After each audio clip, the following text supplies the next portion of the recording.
तो last 2-3 sessions में हम लोग राजा भरत कैसे अपना राजपाट सब छोड़ करके जंगल में गए भगवान की आराधना करने के लिए, और एक मृग के बच्चे के में उनकी आसक्ति हो गई, और उस कारण से अंतिम समय में वो हिरणी का बच्चा उनके सामने बैठा हुआ था। उसी में मन इनका लगा हुआ था, उसी की चिंता इनको हो रही थी मृत्यु के समय। इसलिए मृग रूप में पैदा हुए नेक्स्ट जन्म में। पर क्योंकि साधना काफी की हुई थी, इसलिए पुराने जन्म की याद उनको बनी रही थी। तो उसमें भी अटैचमेंट से बहुत दूर रहे वो। फिर वो शरीर छूटने के बाद एक ब्राह्मण परिवार में पैदा हुए। वहां भी उनको पुराने जन्मों की याद बनी रही, इसलिए वो संघ से, कंपनी से, अटैचमेंट से बहुत दूर रहते थे कि अब फिर से नहीं, नॉट अगेन, अब फिर से न फंस जाए। तो ऐसे चलते हुए वो अपनी आत्मा भी रमण करते थे। शरीर के साथ क्या हो रहा है, प्रारब्ध के साथ शरीर कहाँ जा रहा है, क्या नहीं हो रहा है, उस बात का उनको कोई ख्याल नहीं रहता था, कोई चिंता नहीं रहती थी। वैसे ही घूमते घूमते एक राजा रहुगण, जो सौवीर नरेश थे, उनकी पालकी में जुड़ गए। और क्योंकि जमीन पर देख कर चल रहे थे, ठीक से चल नहीं पा रहे थे इन सिंक विद अदर जो पालकी ढोने वाले हैं। तो उस कारण से डिस्टरबेंस पैदा हो रहा था राजा साहब को, जो ऊपर बैठे हुए थे पालकी में। तो उन्होंने उनको काफी उल्टा सीधा कहा, राजा ने, कि तुम अगर प्रमादी हो लगता है, अपना रिस्पॉन्सिबिलिटी ठीक से पूरा नहीं कर रहे हो, आलसी हो, तो तुमको मैं ठीक करता हूं अभी, दंड दूंगा तुमको, तो तुम्हारे होश ठिकाने आ जाएंगे। तो ऐसी बहुत सारी चीजें राजा होने के अभिमान के वश रहुगण जड़ भरत जी को बोलते रहे। तो जब वो डांट वांट करके और अपना दंड देने के लिए तैयार हो रहे थे, तो उसी समय ये जो ब्रह्म भाव में स्थित ब्राह्मण थे, जड़ भरत जी, वो बिना किसी अभिमान के सरल स्वभाव से मुस्कराए और कहने लगे, भैया देखो, ठीक बात है, अगर कोई भार है तो ढोने के लिए ही है, कोई मार्ग है तो चलने के लिए ही है। और जो आप कह रहे थे कि कोई खास तुम मोटे भी नहीं हो, शरीर भी तुम्हारा स्वस्थ नहीं है, बुढ़ापे में तुमको अलग से घेर लिया है, ये जो सब बातें हैं, ये सब शरीर के लिए है। श्रम होना, थकान लगना, भूख प्यास, बुढ़ापा, भय, ये सब चीजें, अभिमान, ये सब गुण शरीर को एप्लीकेबल हैं। और मेरा इनसे तनिक भी संबंध नहीं है, इन चीजों से। और ये सब चीजें क्योंकि सिर्फ शरीर से जुड़ी हैं, आत्मा से इनका कोई संबंध नहीं है, तो ये जो नॉलेजेबल लोग हैं, ज्ञानी जन हैं, वो इस तरीके की फालतू बातें नहीं किया करते जैसे तुम कर रहे हो। और जहां तक तुम समझते हो कि सेवक को स्वामी का कहा मानना चाहिए और प्रजा को राजा की बात माननी चाहिए, आदेश मानना चाहिए, कह ले ये स्वामी सेवक, राजा प्रजा मानते हैं तो हैं, नहीं मानते हैं तो कुछ नहीं है। ये वास्तविक नहीं है, ये सिर्फ व्यवहार में, समाज में ऐसा माना जाता है। परमार्थ दृष्टि से अगर देखें, इनर बीइंग के हिसाब से अगर देखें, तो कौन राजा, कौन प्रजा? सब मनुष्य है ना। कौन स्वामी और कौन सेवक? सब एक ही है ना। तो और अगर तुम को राजा होने का अभिमान है, तो बताओ तुम्हारी क्या सेवा करूं? तो ऐसी बातें जब बोली जड़ भरत जी ने, तो तब समझ में आ गया उनको, क्योंकि थोड़ा इंटेलेक्चुअल अंडरस्टैंडिंग तो थी स्पिरिचुअलिटी की उनको। तो लगा कि ये तो कोई पहुंचे हुए हैं, और तुरंत वो उतर करके उनके चरणों में गिर गया और माफी मांगने लगा, और कहने लगा कि ये जो बात आप कह रहे हैं कि स्वामी सेवक, राजा प्रजा, ये व्यवहारिक है, वास्तव में नहीं है। ये मुझको अभी भी समझ नहीं आ रहा है। मुझको तो ये सत्य ही मालूम पड़ते हैं। कहले घड़ा अगर वास्तविक न हो, वो मिथ्या हो, सिर्फ व्यवहार की बात है, एक्चुअल नहीं है, तो पानी कैसे ले आते हैं उसमें? नॉन एग्जिस्टेंट या मिथ्या घड़े से तो पानी नहीं आ सकता, लेकिन पानी तो आता है। बटलोई में पानी गर्म करने चढ़ाते हैं, तो चढ़ाते गर्म तो होती है बटलोई, लेकिन उसके अंदर का पानी भी गर्म होता है। उसके अंदर चावल डाला है, वो भी उबल जाता है। चावल के अंदर का भाग भी पक जाता है। तो इफेक्ट, जबकि आग नीचे सिर्फ बटलोई के ऊपर लग रही है, लेकिन इफेक्ट तो पानी और चावल भी हो जाते हैं। तो ये जो देह है, प्राण है, मन है, ये आत्मा के संपर्क में है। आत्मा इनसे जुड़ी हुई है। इसलिए जब देह प्राण मन को कोई भी श्रम होगा, कष्ट होगा, तो इनर बीइंग आत्मा को भी उसका प्रभाव होगा ही, जैसे चावल के भीतरी भाग को भी हो जाता है बटलोई पर आग लगने से। तो मुझको तो ऐसा लगता है कि इफेक्ट होता है। और हम सब लोग जो हैं, जो यहाँ अभी बात कर रहे हैं, हम सब लोगों को भी वैसे लगता है एक्चुअल। हमारे भी मन में, शरीर में जब कोई कष्ट होता है, तो हमको लगता है ये हमको ही हो रहा है। हमको ये नहीं लगता कि शरीर में है, चलो कुछ नहीं, हमसे किसका क्या लेना देना। मन में दुख है तो क्या फर्क पड़ता है, होने दो। मैं तो आत्मा हूँ, परब्रह्म हूँ, का रूप हूँ, मुझको क्या फर्क पड़ता है। लेकिन ऐसा तो हम लोग महसूस नहीं कर पाते। हम लोगों को भी वही लगता है जो राजा रघुगण को लग रहा है, कि जब शरीर मन में कष्ट होता है, तो हम उससे अफेक्ट होते हैं। तो वो कहता है कि जब मैं लड़ाई वड़ाई के मैदान में जाता हूँ, लड़ता हूँ बहुत देर तक, तो थकान लगती है, तो आपको भी वैसी लगती ही होगी, ऐसा मैं सोचता हूँ। और जो आप कहते हैं कि दंड देना मेरे जैसे आदमी को, वो पिसे हुए को पीसने के समान है, उसका कोई अर्थ नहीं है। तो इसके दो एस्पेक्ट हैं। एक तो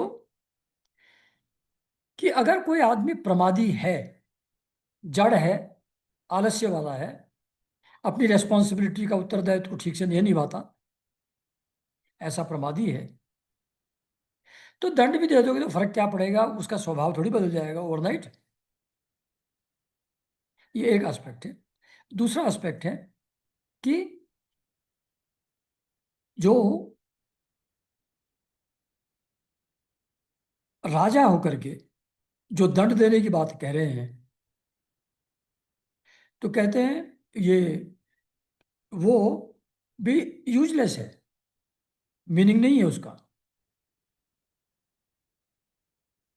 रघुगण कहते हैं कि अब देखिए, राजा को प्रजा का शासन करने के लिए और प्रजा का पालन करने के लिए राजा को नियुक्त किया गया है। लॉ एंड ऑर्डर को मेंटेन करने के लिए दंड देना उसका धर्म है, और स्वधर्म का पालन भगवान की सेवा ही है।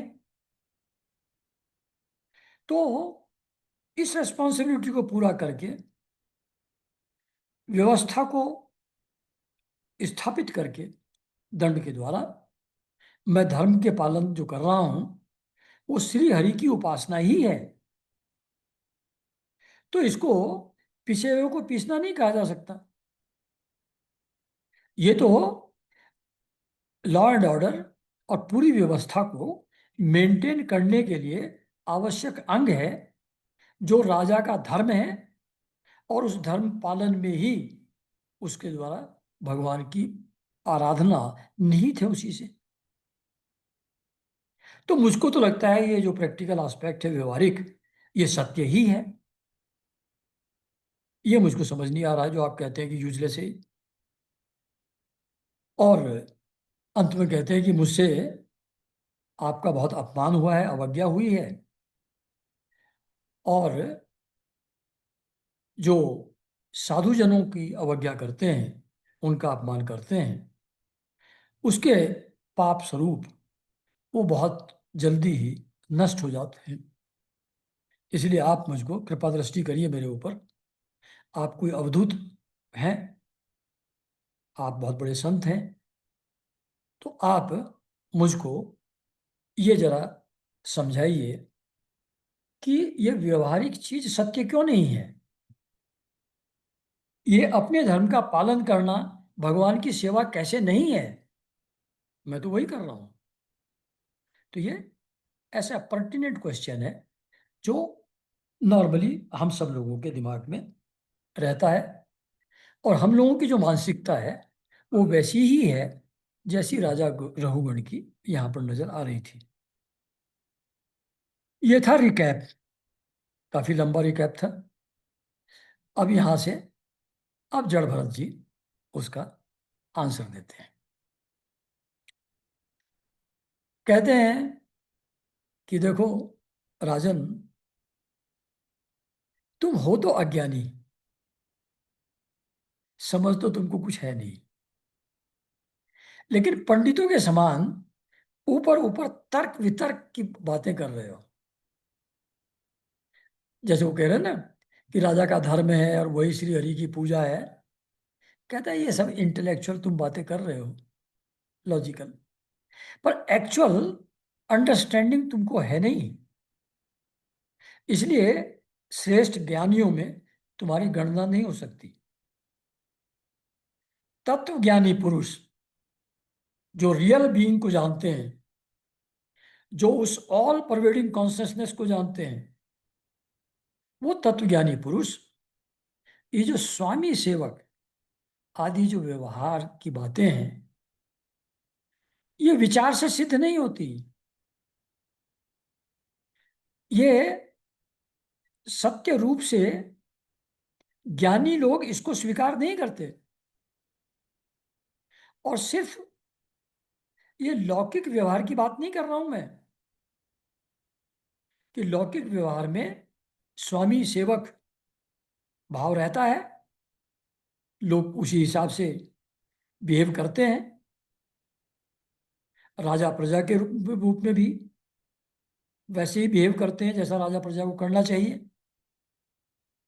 लेकिन ये परम सत्य से संबंध इसका नहीं है, और ये सिर्फ लौकिक व्यवहार में है ऐसा नहीं।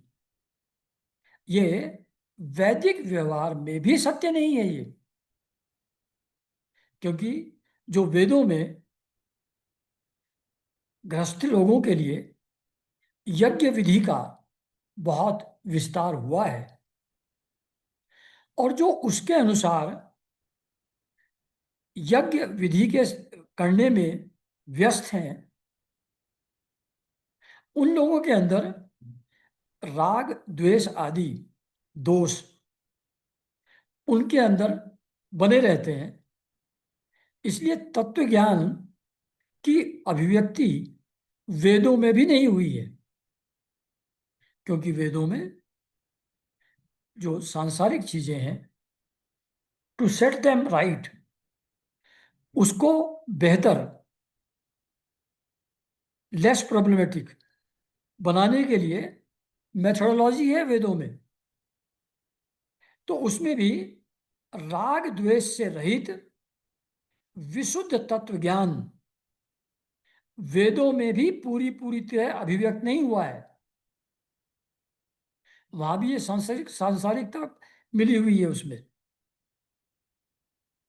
तो जिसे ग्रस्तोचित कर्मों से प्राप्त होने वाला स्वर्ग आदि सुख स्वप्न के समान हे नहीं मालूम पड़ता है?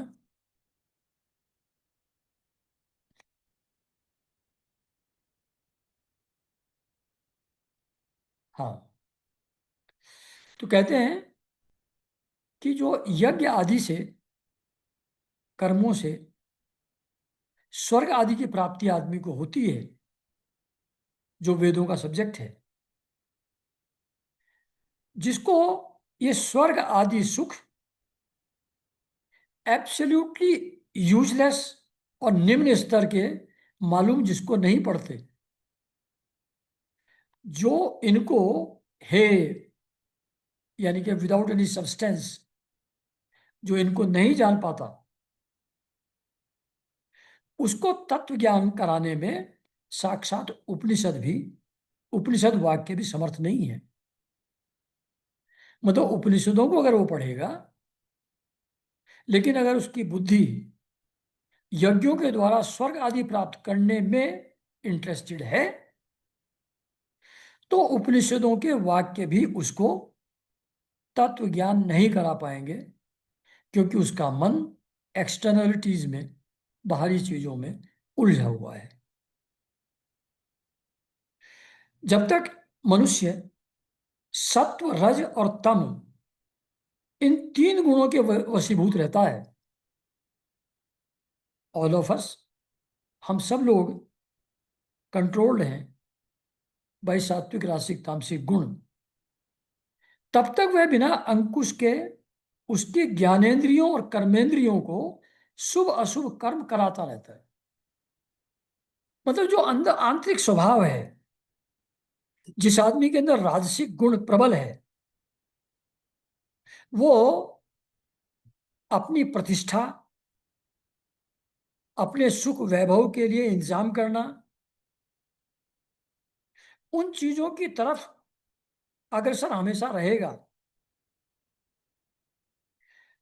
रजोगुण उसके अंदर महत्वाकांक्षा पैदा करेगा, उससे एक्शन करवाएगा। ऐसी तमोगुण अपने गुण के हिसाब से एक्शन लोगों से कराएगा, मर्डर, हिंसा, रेप, ये सब भी हो जाएंगे। और जो पूजा पाठ करने वाले लोग हैं, सत्वगुण वाले हैं, उनको वो उस चीज में लगा देता है, सत्वगुण। तो ये जो सत्व रज और तम गुण हैं, ये ज्ञानेंद्रिय और कर्मेंद्रियों से शुभ और अशुभ कर्म जबरदस्ती करवा लेते हैं। मतलब हम लोगों के अंदर वॉलेंट्रीली कुछ करने की कैपेसिटी नहीं है। We are puppets, we are controlled by त्रिगुणास। वो हमसे जबरदस्ती न इच्छा होते भी करवा लेते हैं। अब जैसे हम अपनी डे टू डे लाइफ में ऐसी बहुत सी चीजें हैं जिनको हम समझते हैं कि ये नहीं करना चाहिए, गलत है, इंटेलेक्चुअली समझते हैं, फिर भी वो करते हैं। जिन चीजों में एंगेज नहीं होना चाहिए, ऐसा लगता है वो वेस्टेज ऑफ टाइम है, ऐसा लगता है, उसमें भी एंगेज होते हैं। तो जब डिसाइड कर रहे हैं कि नहीं टाइम वेस्ट करेंगे, फिर भी टाइम वेस्ट कैसे हो जाता है, फिर भी उसमें क्यों लग जाते हैं? रीजन सिंपल है कि यू आर फोर्स्ड बाय त्रिगुणास, वो खींच लेता है, जबरन करवा लेता है, जबरदस्ती करवा देता है।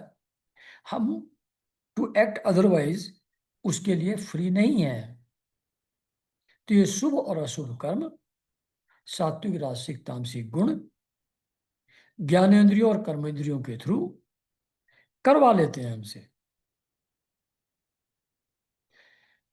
तो ये जो मन है, ये वासनामय, विषयासक्त, गुणों से प्रेरित,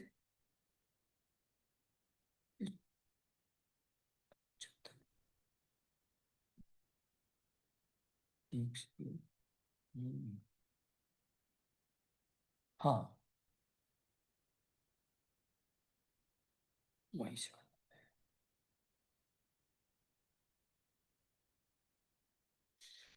यह मन वासनामय, विषय आसक्त, गुणों से प्रेरित, विकारी और भूत एवं इंद्रिय रूप 16 कलाओं में मुख्य है। मतलब 16 कला जो कही जाती हैं, जैसे कहते हैं कृष्ण भगवान 16 कलाओं के साथ प्रकट हुए थे। 16 कलाएं क्या हैं? 10 इंद्रियां, 5 ज्ञानेंद्रियां, 5 कर्मेंद्रियां, एक मन, 11 हो गए। अब पंच महाभूत, पृथ्वी जल आकाश, ये 16 हो गए। तो ये जो 16 कलाएं हैं, इनमें मन ही मुख्य है, बाकी सब सबॉर्डिनेट पोजीशन में है, उनका रोल ज्यादा नहीं है। मन मुख्य है इन 16 कलाओं में। और मन है क्या?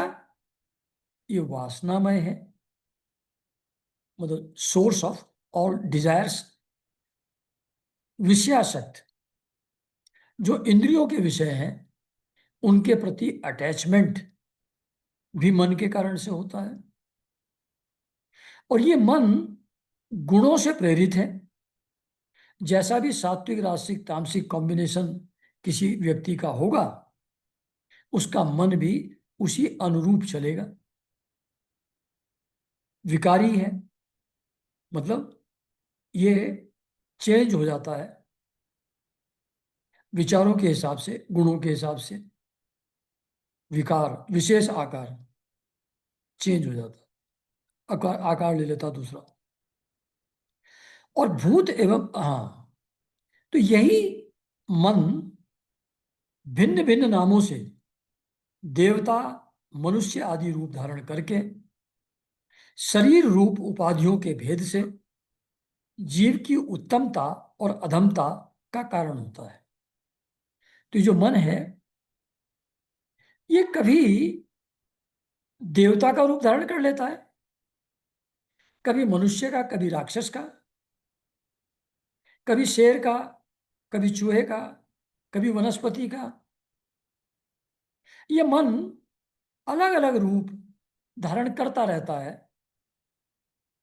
और उसी के अनुसार व्यवहारिक दृष्टि से वो उत्तम और अधम योनियों में जाता है।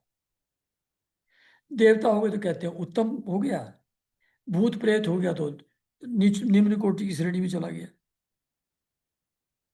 तो इन सब का कारण अलग अलग शरीरों को ग्रहण करना और छोड़ना, अलग अलग रूप धारण करना, उच्च और निम्न योनियों में जाना, इस सब का कारण मन है। यह मायामय मन संसार चक्र में छलने वाला है। ये डिसेप्शन कॉज करता है, छल लेता है।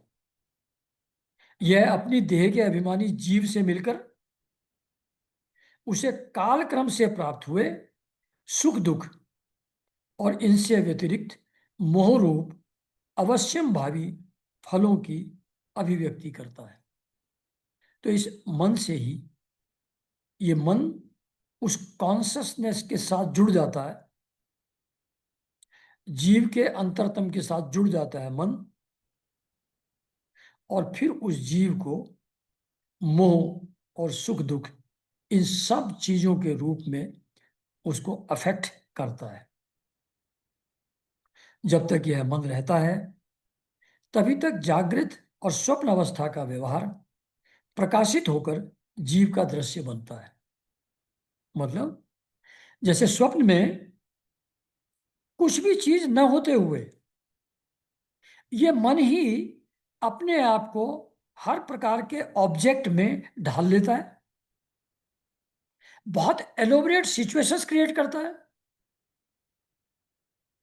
उसमें जो भी लोग हैं, ऑब्जेक्ट्स हैं, प्लांट्स एनिमल्स हैं, जो सुख दुख है, उन सब रूपों में एक मन ही है।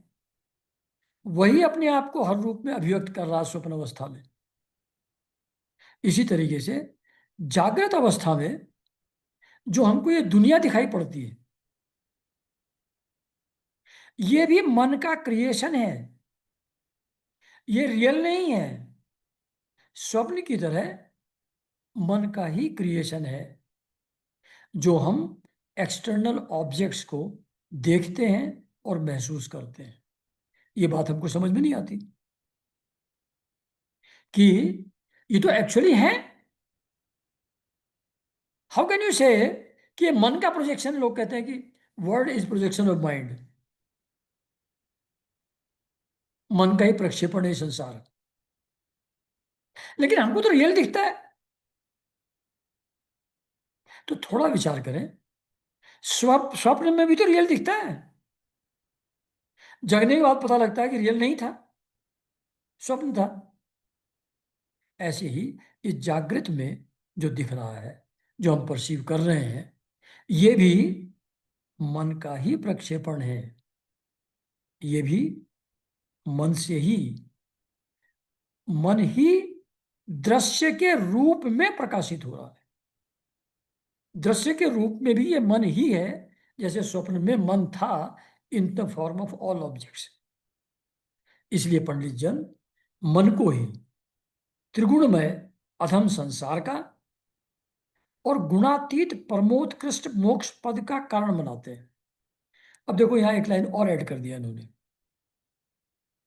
अधम संसार का कारण मन है, ये तो फिर भी थोड़ा बहुत समझ में आता है। लेकिन मन ही परम उत्कृष्ट मोक्ष पद का भी कारण है, ये लिखा है यहां। तो इसको फर्दर क्लैरिफाई करते हैं फिर कि जब ये मन एक्सटर्नल ऑब्जेक्ट्स में अटैच उनके साथ हो जाता, आसक्त हो जाता है उनमें, एक्सटर्नल चीजों के प्रति मोह हो जाता है, उनके प्रति पाने की कामना हो जाती है, तो उसके कारण से जीव को ये मन संसार संकट में डाल डाल देता है। सारी प्रॉब्लम्स वर्ल्डली फेस करता है आदमी, क्योंकि एक्सटर्नल चीजों को रियल समझ करके, उनको सुख का कारण समझ करके, उनको प्राप्त करने की इच्छा करता रहता है। यही मन जब विषयहीन हो जाता है, जब इसके अंदर कोई डिजायर नहीं रहती, कोई इंद्रियों से भोग की इच्छा नहीं रहती, तब यही मन उसको शांतिमय मोक्ष पद प्राप्त करा देता है। कि पहले भी हम लोगों ने एक बार बात की थी कि मन बुद्धि चित्त और अहंकार जो हैं, जब मन और बुद्धि शांत हो जाते हैं तो चित्त जो है वो शांत, लहरें उसकी समाप्त हो जाती हैं, डिस्ट्रेस कोई नहीं रहता, और उसमें परमात्मा का अनुभव आदमी को होता है। ये पहले भी एक बार बात हुई थी। तो वो यहाँ कह रहे हैं कि जब मन विषयहीन हो जाता है तो वही मन उसे शांतिमय मोक्ष पद प्राप्त करा देता है। फिर इसको एलोबरेट कर रहे हैं आगे कि जिस प्रकार घी से भीगी हुई बत्ती को खाने वाले दीपक से तो धुएं वाली शिखा निकलती है, पर जब घी समाप्त हो जाता है तब वह अपने कारण अग्नि तत्व में लीन हो जाता है। दिया जल रहा है, घी जब तक है दिया जलता रहता है, उसमें से धुआं भी निकलता है। जब घी समाप्त हो जाता है तो वो जो शिखा थी, जो अग्नि थी, जो धूम्र था, वो सब अपने कारण रूप अग्नि में चला जाता है और वहां कुछ भी नहीं बचता। इसी प्रकार जो विषय और कर्मों में आसक्त हुआ मन, जो तरह तरह की वृत्तियों का आश्रय लिए रहता है, मतलब it gets entangled, it remains engaged in different kind of activities, क्योंकि वो कर्मों में आसक्त है, विषयों में आसक्त है, तो अलग अलग टाइप के एक्शन में एंटेंगल होता रहता है, इंगेज रहता है। लेकिन जब वो कर्मों से, विषय भोग से जब मुक्त हो जाता है तो वह अपने तत्व में लीन हो जाता है, जिससे मन की उत्पत्ति हुई थी, जिस कॉन्शसनेस के कारण से मन की सत्ता है। जैसे कोई इलेक्ट्रिकल इंप्लीमेंट है, इलेक्ट्रिसिटी की प्रेजेंस में ही वो फंक्शनल है। इलेक्ट्रिसिटी ना हो तो वो ऐसे ही एक पत्थर की तरह पड़ा हुआ है, कोई फंक्शनैलिटी तो उसके अंदर रहती नहीं। ऐसे ही जब मन मुक्त हो जाता है बाह्य चीजों से, तो वो अपने तत्व में लीन हो जाता है। मतलब जिसके कारण से मन के अंदर सब विचार, भावनाएं, इच्छाएं जन्मती थी, जिस कॉन्शियसनेस के कारण से, उस कॉन्शियसनेस के साथ एक हो जाता है जब बाहर की चीजों से अनासक्त हो जाए, जब बाहर की चीज से छूट जाए तो अपने सोर्स के साथ एक हो जाता है, तो अपने तत्व में लीन हो जाता है कॉन्शियसनेस। ऐसा होता है। वीरवर आगे बोलते हैं, जड़ भरत जी रघुगण जी को कह रहे हैं कि 5 कर्मेंद्रिय, 5 ज्ञानेंद्रिय और एक अहंकार, ये सब मन की वृत्तियां हैं। ये पांचों, ये 11 के 11 उसके एस्पेक्ट्स हैं मन के, डिफरेंट एस्पेक्ट्स ऑफ मन इटसेल्फ। तथा 5 प्रकार के कर्म, 5 तन्मात्र और एक शरीर, ये 11 उनके आधारभूत विषय कहे गए हैं। मतलब जिन ऑब्जेक्ट्स को ज्ञानेंद्रिय और कर्मेंद्रियों के द्वारा भोगा जाता है या किया जाता है, वो कर्म, वो भोग, वो इन 5 तन्मात्र, 5 प्रकार के कर्म और एक शरीर, ये 11 जो हैं, ये आधारभूत विषय हैं मन की वृत्तियों के। इसको आगे एक्सप्लेन किया है, तो नीड नॉट वरी अबाउट कि ये क्या बोल रही है। तो यहाँ पर सेंटेंस ये था, इसको आगे एक्सप्लेन किया हुआ, इसलिए मैं एक्सप्लेन नहीं कर रहा हूँ। 5 कर्मेंद्रिय, 5 ज्ञानेंद्रिय और एक अहंकार, ये 11 मन की वृत्तियां हैं। 5 कर्म, 5 तन्मात्र, एक शरीर, ये वृत्तियों के विषय हैं, ऑब्जेक्ट्स ऑफ दो सेंसेस हैं। अब इसको एक्सप्लेन एक्सप्लेन कर रहे हैं। गंध, रूप, स्पर्श, रस और शब्द। गंध, रूप, गंध नाक का सब्जेक्ट मैटर हुआ, रूप आंख का हुआ, स्पर्श स्किन का हुआ, रस जीवा का हुआ और शब्द भी वाणी का हुआ। ये 5 ज्ञानेंद्रियों के विषय हैं, जिनको 5 तन्मात्रा कहा जाता है। गंध, रूप, स्पर्श, रस और शब्द, ये ज्ञानेंद्रियों के विषय हैं। चक्षु, त्वचा, एटसेट्रा उनके। और मल त्याग, संभोग, गमन, भाषण, लेना देना आदि व्यापार जो है, ये 5 कर्मेंद्रियों के विषय हैं। मतलब गुदा के द्वारा मल त्याग होता है, गुदा एक कर्मेंद्रिय है। और लिंग के द्वारा संभोग होता है, वो भी एक कर्मेंद्रिय है। पैरों के द्वारा चलना होता है, गमन, गमन ये कर्मेंद्रिय है पैर। भाषण, जीवा से बोलते हैं, ये कर्मेंद्रिय है। तो ये जो मल त्याग, संभोग, गमन, भाषण और लेना देना, हाथ से you receive and you give, उसके अंदर हो सकती है, वो हाथ का है। तो हाथ, पैर, गुदा, लिंग और वाणी, ये 5 कर्मेंद्रियां हैं जो फिजिकली एक्ट कर सकती हैं, फिजिकल एक्ट करने की सामर्थ्य जिनमें है। और जो गंध, रूप, स्पर्श और सभी वो ज्ञानेंद्रियां हैं, वो अंदर अंदर महसूस करती हैं, एक्शन नहीं होता उससे। रूप से एक्शन नहीं होता, रूप से परसीव करते हैं रूप को आंख से। तो ये डिफरेंस है ज्ञानेंद्रियों और कर्मेंद्रियों में। कर्मेंद्रियां एक्सटर्नल वर्ल्ड में एक्ट कर सकती हैं, ज्ञानेंद्रियां पावर ऑफ परसेप्शन है, we can perceive external world through ज्ञानेंद्रिया। तो ये 5 5 हैं। और ये जो शरीर है, इसके अंदर जो मेरे का भाव है कि ये मैं हूं, ये स्वीकार करना, ये अहंकार है। तो 5 ज्ञानेंद्रियां, 5 कर्मेंद्रियां और अहंकार, ये जो 11 हैं, ये मन की वृत्तियां जैसे पहले बताया था। तो अपने अपने फंक्शन ये 11 11 की 11 इंद्रियां और अहंकार करते हैं।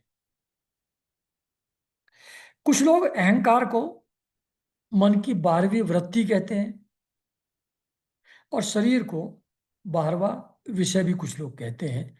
तो वो 11 के बजाय काउंट करते हैं थोड़ा ज्यादा।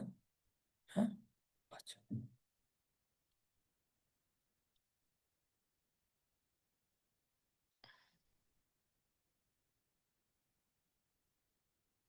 हाँ, तो ये मन और इसकी 11 वृत्तियां जो अभी बताई,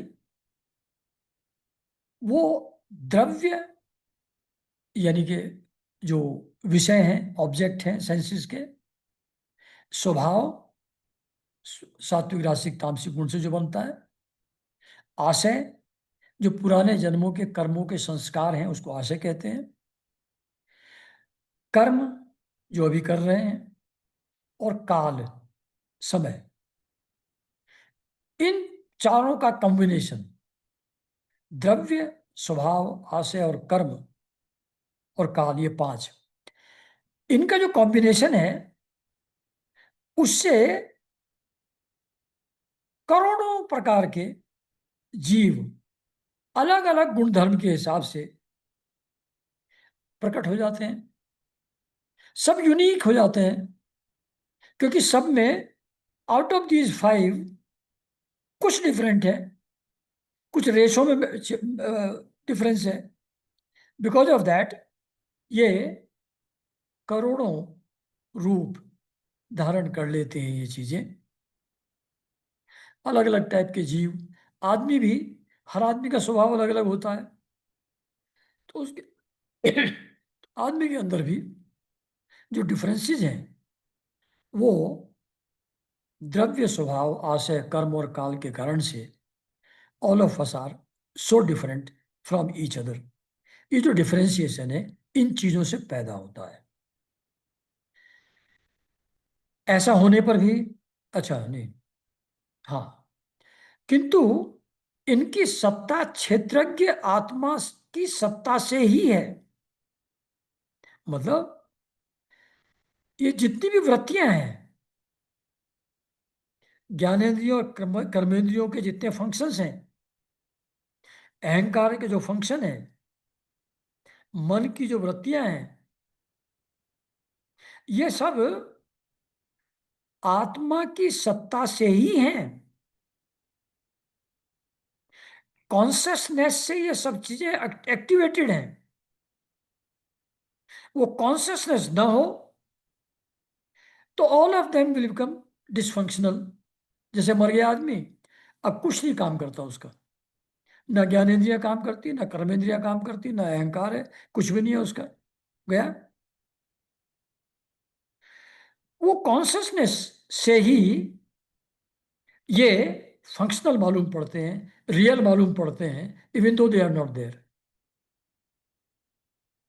तो ये आपस में मिलकर के जो 11 वृत्तियां हैं, they cannot do anything by themselves unless they are supported and activated by क्षेत्रज्ञ आत्मा।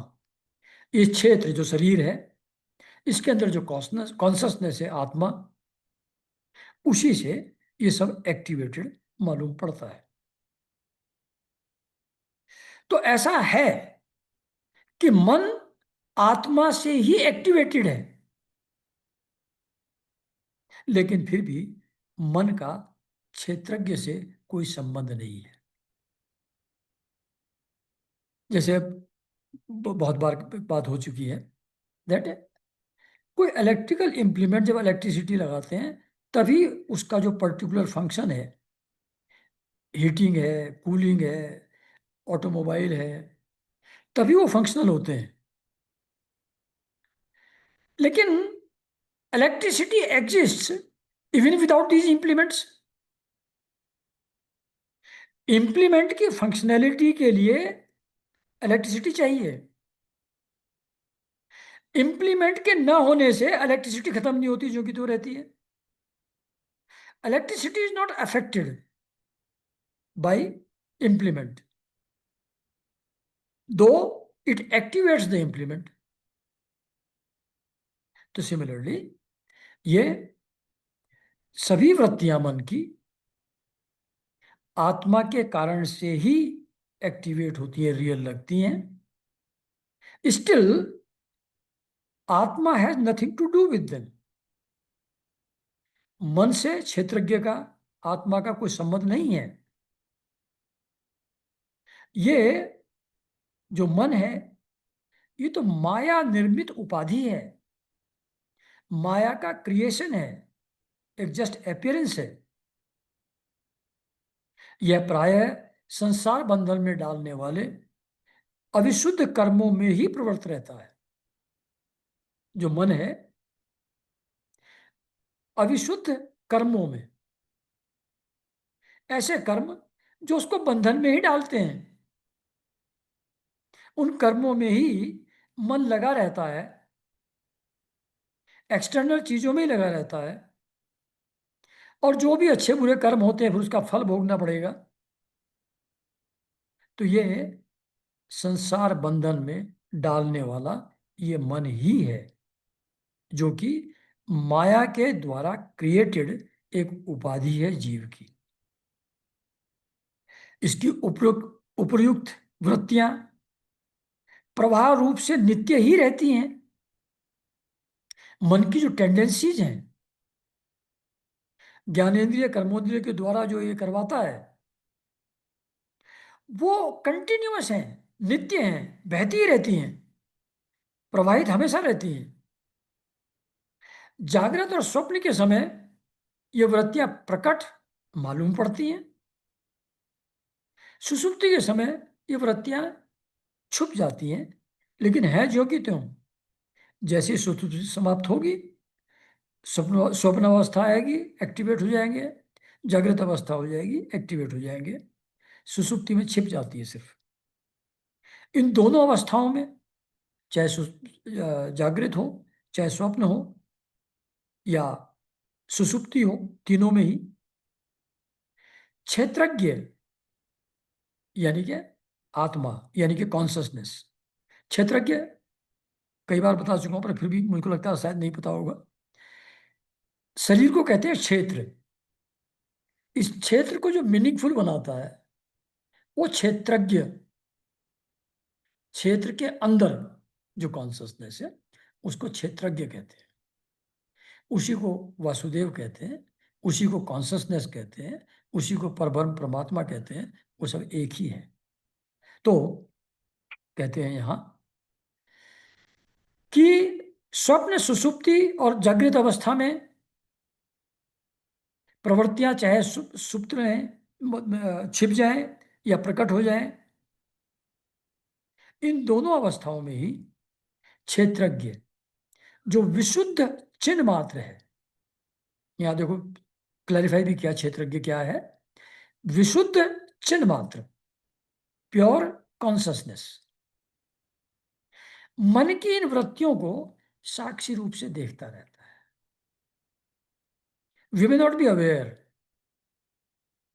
लेकिन जो अंदर कॉन्शसनेस है, it is aware of what is going on in the mind during waking state, sleep state, even सुसुप्ति में भी वो साक्षी तब भी जगा होता है। तभी जब नींद से जगता है आदमी तो कहता है बहुत अच्छी नींद आई थी आज। तो अगर मन था ही नहीं उस समय, तो ये किसको पता है कि बहुत अच्छी नींद आई थी?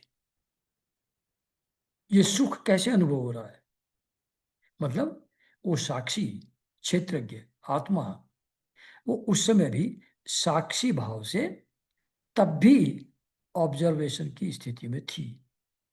अच्छा, तो साक्षी रूप से हमेशा इन सब स्थितियों में देखता रहता है। अच्छा,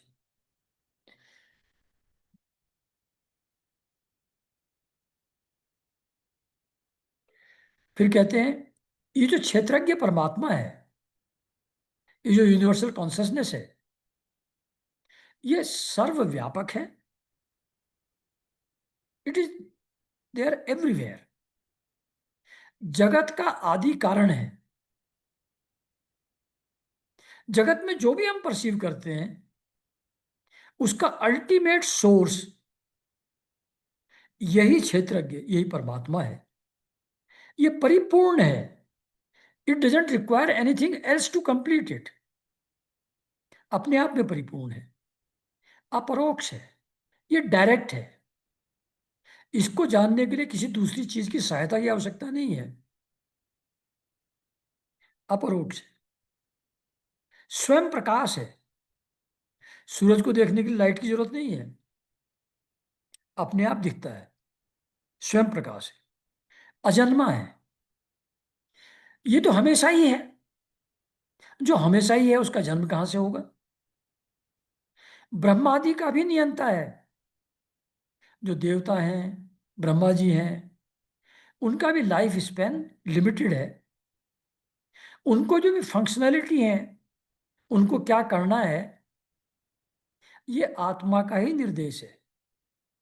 आत्मा ही उनको क्रिएट करती है, रेगुलेट करती है, उनको कंट्रोल करती है। तो ब्रह्मा आदि का भी नियंता है ये क्षेत्रज्ञ परमात्मा।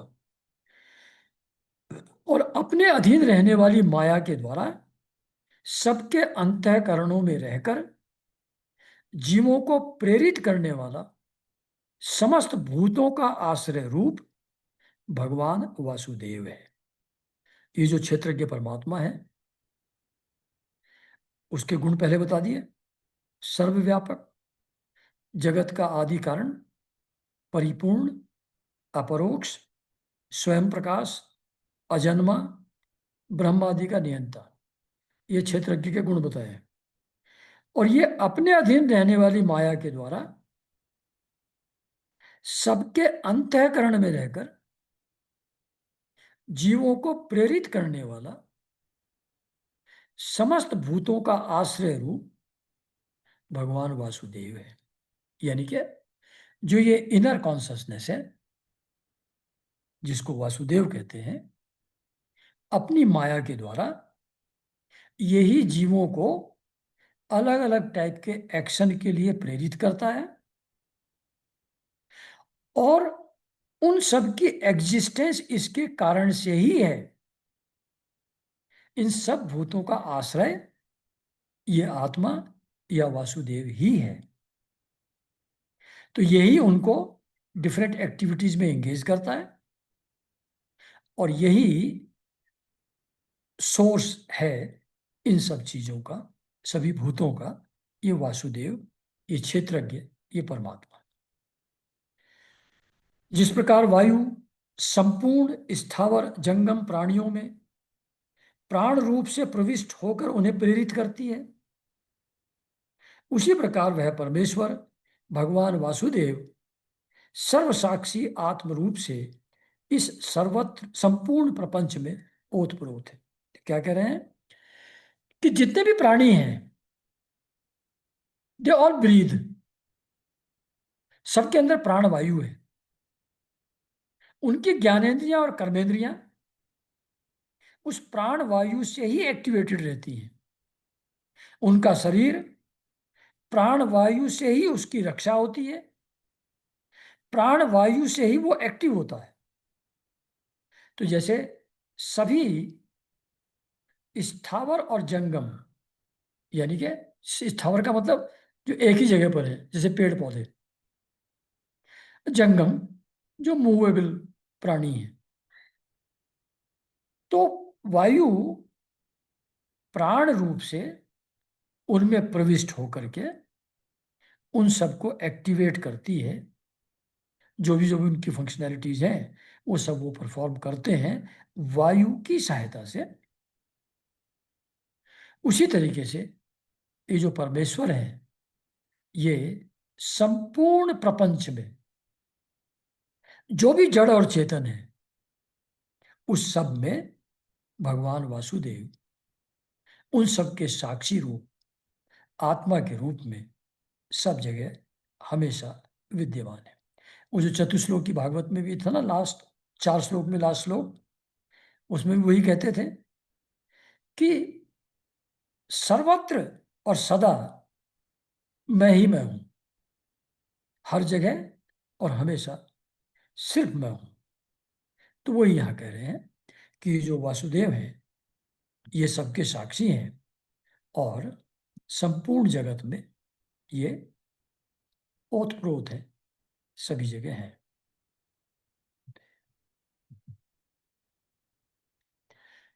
फिर आगे बोलते हैं कि हे राजन, जब तक मनुष्य ज्ञानोदय के द्वारा इस माया का तिरस्कार कर सबकी आसक्ति छोड़कर तथा काम क्रोध आदि 6 शत्रुओं को जीतकर आत्म तत्व को नहीं जान लेता, और जब तक वह आत्मा के उपाधि रूप मन को संसार दुख का क्षेत्र नहीं समझता, तब तक वह इस लोक में यूं ही भटकता रहता है, क्योंकि यह चित्त उसे शोक, मोह, रोग, राग, लोभ और वैर आदि के संस्कार तथा ममता की वृद्धि करता रहता है। तो क्या कह रहे हैं कि ये मनुष्य जो है, जब तक इस माया का, जिसके कारण से सब चीजें अपियर हो रही हैं, इसका जब तक तिरस्कार नहीं करता, जब तक इसको इग्नोर नहीं करता, और इग्नोर कैसे करेगा? सबकी आसक्ति छोड़कर। मन के अंदर ज्ञानोदय कैसे होगा? जब सब चीजों की आसक्ति छोड़ दे और काम क्रोध मद लोभ भय मत्सर, ये जो 6 शत्रु हैं, इनको जीत ले। तो अगर आसक्ति खत्म हो जाए, काम क्रोध मद लोभ भय आदि शत्रु जीत लिए जाएं, तभी आत्म तत्व को आदमी जान सकता है। तो जब तक वो ऐसा करके आत्म तत्व को जब तक नहीं जान लेता, तब तक ये जो मन और मन को जब तक दुख का क्षेत्र नहीं समझता, जब तक ये अंडरस्टैंडिंग डेवलप नहीं होती कि मन के हिसाब से चलोगे तो झंझट में पड़ोगे, क्योंकि मन ही इस दुख, सब दुख का कारण ये मन है, इसके डिजायर्स हैं, इसके थॉट्स फीलिंग्स एंड इमोशंस हैं। तो जब तक मन को संसार दुख का क्षेत्र नहीं समझता, इस संसार के दुखों का मूल मन है, जब तक ये बात समझ में नहीं आती, जब तक आसक्ति और काम क्रोध आदि को जब तक नहीं छोड़ता, तब तक वो आत्म तत्व को नहीं जान सकता, तब तक उसके अंदर ज्ञान का उदय नहीं हो सकता। और इस मन के कारण से इस लोक में, इस संसार में वो कंटिन्यूअसली भटकता ही रहता है, भटकता ही रहता है। क्योंकि ये जो चित्त है, ये मन और चित्त को इंटरचेंजेबली यूज करते हैं सब जगह भागवत में, तो यहाँ चित्त कह दिया उसी को। यह चित्त उसके शोक, मोह, रोग, राग, लोभ और वैर, ये जो संस्कार हैं, इनको बढ़ाता रहता है। मन से मोह बढ़ता है, शोक बढ़ता है, रोग बढ़ते हैं, राग बढ़ता है, लोभ मन के कारण से होता है, वैर मन के कारण से होता है, और ममत्व की भावना, चीजों के, लोगों के प्रति ये मेरे हैं, ऐसी ममता, इसकी वृद्धि मन ही करता है। जब ये सब चीजें रहेंगी, शोक मोह रहेगा, ममता रहेगी, तो इस लोक में जीव का भटकना चलता रहेगा। यह मन ही तुम्हारा बड़ा बलवान शत्रु है। जैसे ऊपर कहा कि जब तक मन को संसार दुख का क्षेत्र नहीं समझता, it is the only reason for suffering in this world, जब तक ये मन समझ नहीं आएगा। जैसे एक जगह कहा करते थे हम, मैं कहता था बहुत बार, मन की कहीं पर चलने वाले फिर पीछे पछताएगा। मन के ऊपर चले तो फंसे, पर मन से अलग कैसे चलेंगे?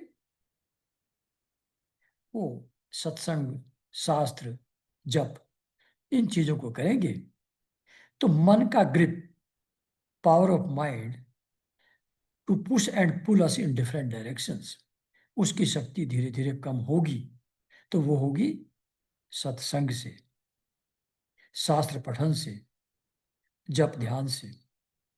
तो कह रहे हैं कि ये मन शोक, मोह, वैर आदि संस्कारों की और ममत्व की चीजों में मेरेपन, इस भाव की वृद्धि करता रहता है, एंटेंगल बना रहता है।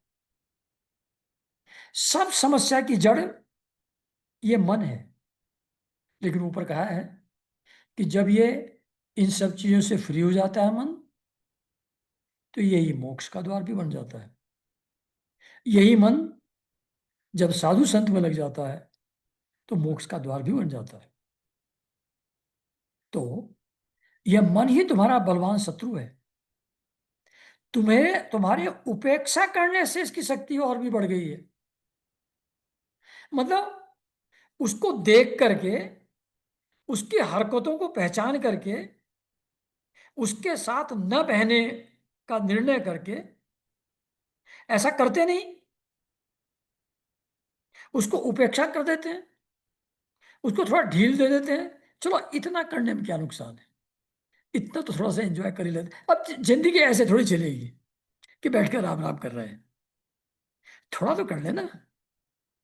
जैसे ये थोड़ी ढील मन को दी, यानी कि उपेक्षा की, इस बात की, नजरअंदाज किया इस बात को कि मन को यहां ढील दी, ये फंसा देगा। तो ये जो उपेक्षा हम इसकी करते हैं, जो इसको ढील दे देते हैं, इसके साथ थोड़ा सा बह जाने में ठीक लगता है, इसके कारण से इसकी मन की शक्ति बढ़ जाती है। तो इसकी शक्ति बढ़ गई है। ये मन ही तुम्हारा बलवान शत्रु है, ये रहुगण को जड़ भरत बता रहे हैं। यह यद्यपि स्वयं तो सर्वथा मिथ्या है, ये एग्जिस्ट ही नहीं करता। ये माया से क्रिएटेड उपाधि है। तथापि इसने तुम्हारे आत्म स्वरूप को आच्छादित कर रखा है। जैसे सूरज से ही बादल बनता है, सूरज के कारण से बादल दिखता है, अदरवाइज दिखेगा भी नहीं, फिर भी सूरज को ढक लेता है। ऐसे ही ये है तो मिथ्या, अपने आप में सत्ता नहीं है, जैसे बादल की अपने आप में सत्ता नहीं है। सूरज की गर्मी से पानी वेपराइज होता है, बादल बन जाता है। ऐसे दिखाई नहीं पड़ेगा, सूरज की प्रेजेंस में दिखता है। तो सूर्य का ही क्रिएशन है, एक्चुअली नहीं है, डिजॉल्व हो जाता है थोड़ी देर में हवा में, लेकिन ढक तो लेता है, सूरज दिखना बंद तो हो जाता है। कहते हैं इसी तरीके से ये मिथ्या होते हुए भी ये मन ने तुम्हारे आत्म स्वरूप को आच्छादित कर लिया है, ढक लिया है। बादल से सूर्य ढक गया है। इसलिए तुम सावधान होकर श्री गुरु गुरु और श्री हरि के चरणों की उपासना के अस्त्र से इसे मार डालो। मन कैसे मरेगा? ये जो दुख में डालने का कारण है मन, ये कैसे जाएगा?